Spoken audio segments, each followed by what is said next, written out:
Hey, what's going on, guys? My name is Alan, and today here on Amazon I'm going to be reviewing the new Focusrite Scarlett 4i4 third generation audio interface. So I actually got this for Christmas, and right now it is January 30th of 2020 that I'm filming this. So I've been using this pretty much nonstop for about a month. I feel like I can give a pretty thorough review about it, and of course you can use this audio interface for a lot of different things.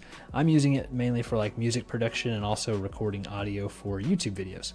So it's really versatile, and I've been super happy with it, so I wanted to go ahead and share a review about kind of my experience with it. And I'll be talking about the build quality, the features, also the included software. So I'll try to do a well-rounded video here, and I'll put timestamps each one of those sections if you guys do want to jump around. Let's go ahead and jump into the review. And let's talk just briefly about the build quality. Guys, the build quality is really good. I really don't have any issues with it at all. Like, it feels very solid. The casing is made out of metal, so that's always nice. The two gain knobs on here are made out of plastic, but the monitor knob and then also the headphone output control are both metal. And then on the bottom of the audio interface, we have these little rubber feet on here that keep it from sliding around very much, so that's really cool. I also really just kind of like the overall aesthetic of it. Like, it looks really clean since it doesn't have nearly as many switches on it like the other second generation did. Here's what the Scarlett 2i2 used to look like, had all these switches on it, and it was a really good audio interface, but this one I do like a little bit better. Alright, that's it for the build quality. And let's talk about the features of the 4i4. So it really has a bunch of them. On the front here we have two XLR and 1/4 inch combo jacks, so that just means you can plug either a microphone or an instrument cable into these, and you don't have to switch between the two, so the interface is automatically going to recognize what's plugged into it. Then here we have two gain knobs, one for channel 1, one for channel 2, and the interface does have 56 decibels of gain, so that's a little bit more than the previous generation, and it actually has enough gain to push the Shure SM7B to a reasonable level. I still think with the Cloud Lifter you'll end up getting a little bit better results, but it does work. I've been using the Shure SM7B without a Cloud Lifter through this entire video, so it gives you an idea of what it sounds like. Then also the pad and air settings on here, we'll talk about those a little bit more during the software section of the video. And then we also have 48 volt phantom power. And then down here we have a MIDI light that's going to turn on anytime MIDI signal is being received. And then of course here we have the monitor level control, so you can turn that up or down, and then your headphone level control. Then on the back we have the security slot, so if you are using this in like a public place or something, like say you're purchasing it for like a school lab or something, you might want that just to keep it from getting stolen. Then you have USB Type-C, and then that's going to plug into USB Type-A that would plug into your computer. And then we have the MIDI in and out. And then we also have 4 line outputs on the back, so you could plug in more monitors if you want. And then we also have 2 more line inputs on the back, so you could plug in like a synth or basically any type of line level source. Alright, that's it for the features. So the 4i4 comes with new software called Focusrite Control. You'll notice there are hardly any switches on the audio interface itself, so pretty much everything is done through software. So we're just going to really briefly go over this. And we have here just line and instrument, so if you have a microphone plugged in, then the line's going to light up. If you plug in an instrument with a 1/4 inch cable, the instrument's going to light up.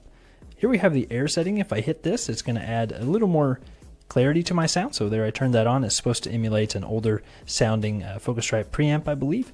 And I've been leaving it off, but I don't know, maybe you prefer the way it sounds with or without it. That's up to you. Then we have pad. This lowers our input by 10 decibels. So if, say, you're recording something really loud, you could hit this, and it's going to really cut the volume way down. So I don't know, maybe you need that if you're recording like bagpipes or really loud drums or something. If you need it, it's cool that it's there. Then briefly to talk about the output settings. Here we can control the level that's going to our monitors. Here we can control the level that is going to our headphones, and also outputs 3 and 4. And here we have a loopback function. I've been hearing some other people talk about this. This isn't really something that I've been using yet, but say you had a podcast and you want to be able to like have phone calls come into your podcast and that audio go into your DAW, you can use that there. So that's really cool. And then over here, of course, we can control the levels just on our physical inputs on the front, 1 and 2. And then here we can control the level of our DAW playback, so our software. Alright, real quick, just to talk about the included software that you get with this. You do get Ableton Live Lite, you get Pro Tools First, and you get free 3-month Splice sound subscription with new Splice accounts, Focusrite Red 2 and 3 plugin suite. You get a choice of 1 of 4 XLN audio addictive keys, virtual instruments, Softube time and tone bundle, and also access to Focusrite plugin collective. That is it for the software. And we're going to go ahead and do some sound tests, and I'm going to let you guys hear an instrumental track that I created. And I got inspiration for this track from a Paul Davids YouTube video called Turn Those Same Old Chords into Something Beautiful. And Paul Davids has a really cool guitar channel, so if you're a guitarist always looking for inspiration and motivation, I highly recommend you check out his channel. So that was what inspired me to make this track. And everything that I recorded was using the Scarlett 4i4 audio interface, and then I also used Pro Tools First, which is one of the free softwares that you get included. So everything was recorded using that, and keep in mind I'm not an audio engineer or a professional music producer or anything like that. I'm just kind of very much like a beginner, kind of amateur in this kind of stuff, but I do really enjoy it a lot. Anyways, hope you guys enjoy this track.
Well, thank you guys so much for listening to that track.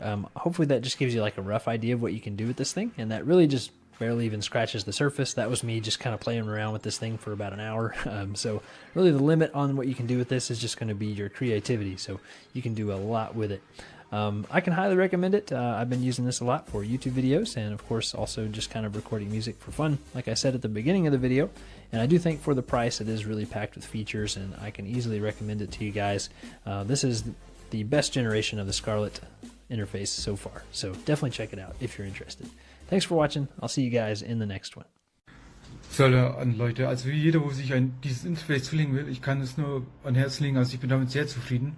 Am Anfang gab es halt natürlich damit Probleme, dass das Synchronbalken hier von Streamlabs mit dem Lautstärkeregler hier nicht genau synchron war. Also wenn ich jetzt hier auf diesen roten Bereich war ich da drüben nämlich, also auf meinem Interface-Bereich hier, bei Mix-Ausgabe, bei meiner Stream-Ausgabe, immer im grünen Bereich nämlich gewesen.